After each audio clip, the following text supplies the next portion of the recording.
Hello, I'm Michael Spencer, and Nick Kledzik and I have been working on a new linker called LLD. So what is LLD? First, it's a system linker. This means we produce final libraries and executables based on understanding the actual platform ABI. So all the weird little things you do on each different platform, it understands. It's modular and embeddable. This means it's designed as a set of libraries, and as with all their LLVM and Clang tools, the main executable code is actually quite small.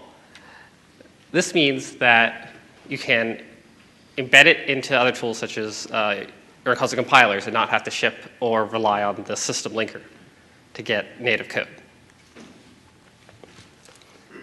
It's portable to both the host and the target. We're currently testing on Mac, Linux, and Windows, and the target specific code is isolated for both the operating system and the CPU architecture. It's compatible, and by that I mean it's compatible with the current linkers you're used to. So the drivers support for GNU-LD, LD64, and link.exe, and whatever other variations of that you guys have. And it supports ELF, COF, including the MinGW variant, and Mach-O, and of course LLVM-IR. And support is planned for a restricted subset of linker scripts. And the reason for this is that full-blown linker scripts allow too many things to change while you're linking. You can't make assumptions that greatly speed up linking, and we don't want to restrict the core by doing that. And we feel like we can still get a lot of useful. Most of the common scripts, it's just weird things you won't have. And it is extensible.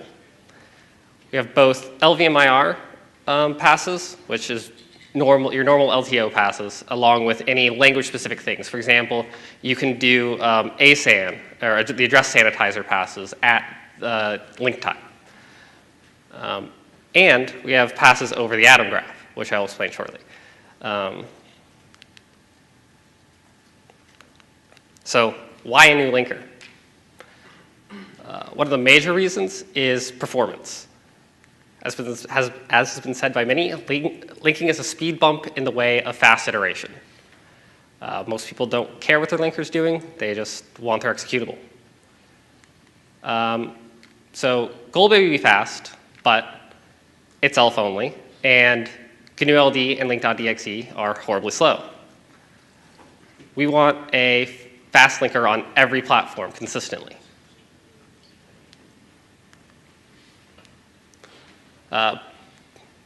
So again, portability. Gold and GNU-LD are Linux-oriented, or Unix-oriented. Link is Windows only, and LD64 is Darwin only. So you're targeting a completely different linker for every system you want to support.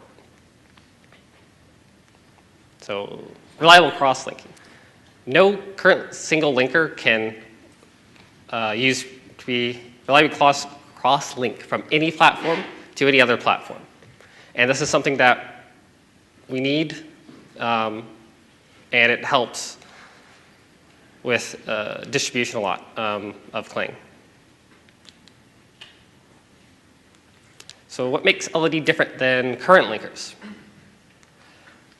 The central part of this is the atom model. This is a new model. LD64 was based on this. But other than that, no other linker does this. So what's an atom? It's an indivisible chunk of code or data. And this generally means when you have sections with multiple symbols in that section, it will split up the section into basically ranges based on those symbols. each of these atoms has an attribute type, or attributes such as type and scope and name. So type would be things such as this is code, data, C strings, a specific type of constant, whatever information is useful to the linker.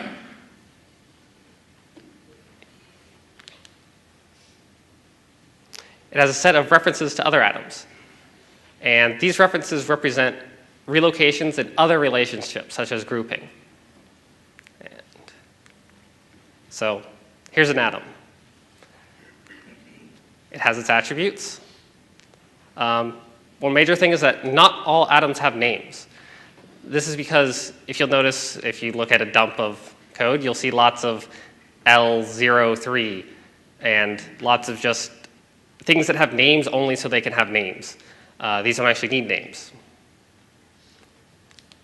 So you have your list of references, or atoms. And then, so these represent relocations. In this case, you've got a static relocation at offset 12 to hello world, and then a PC relative relocation, 24 to printf.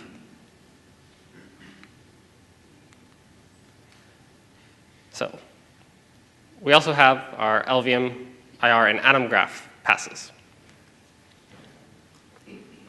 So this allows you to run them at pre and post link phases. And LLD passes can be run over the atom graph at different stages of the link. So for example, you have branch island generation, which you have to do on ARM. This is jumping from your short jumps to longer jumps over to other modules, which allows optimizations. And for example, you can do a pass with an order file, or just feed it direct profile information and have it automatically generate an order. And one that I'm interested in is implementing the linker support for C++ open multi-methods.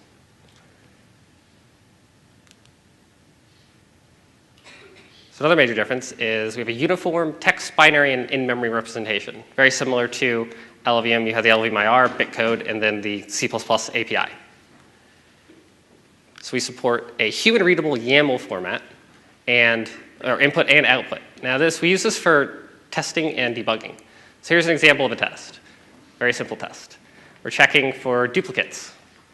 So in YAML, each dash dash dash basically starts a new document.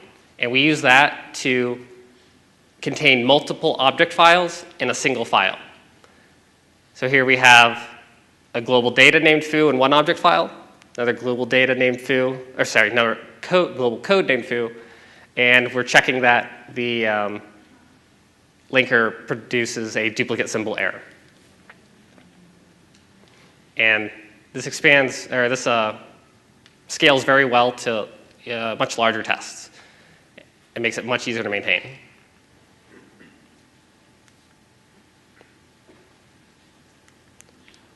We also added a binary representation of the in-memory atom model. The purpose of this is purely for speed. If you look at the history of object files, the actual object file and executable format have almost universally been the same. This is because linking used to not have to do as much. However, with the modern steps you have to take in linking, such as C++ coalescing and all-stead stripping, and dealing with debug info, the object file format is actually not a very good format for the linker to read. It slows it down a lot, having to deal with things that are optimized for executables. So we developed a new object file format that is it's just an atom graph serialized. So reading it in, it's just an immap, and then you can iterate over it normally. There's no extra processing required. And the goal is for LLVM to eventually produce these natively. And if you have the linker, if you're in a situation where you can have the linker in memory, or sorry, in the same program as your compiler, you would be able to completely skip the file system and feed it directly and generate an executable. Another thing, we're using C++ 11. It's been developed using C++ from the beginning. Part of this is for dogfooding Clang and libc++, as we don't really have much that's using C++ 11 features yet. And it makes it easier to write faster code. It's one of the major things C++ has always done, and C++ 11 helps a lot with. And we have the C++ 11 atomics and memory model for multithreading, which make it significantly easier for us to write multithreaded parts of the linker and for others to review it, because multithreading is hard.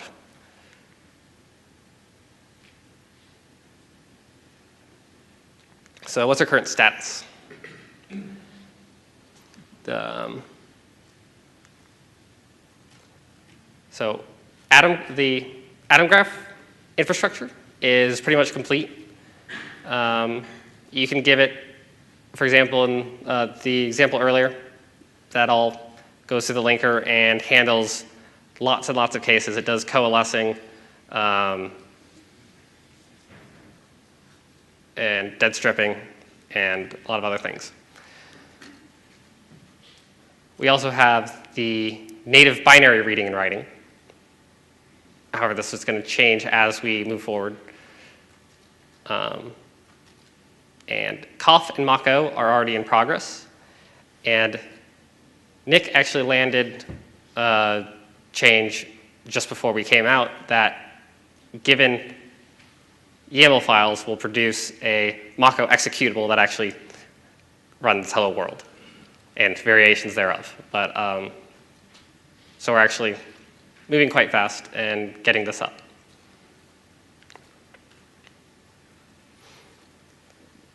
And there's lots of work to be done, and patches welcome. I set up an open projects page that is automatically generated from the source code. So everything we come up with that is written down someplace will show up here. And are there any questions?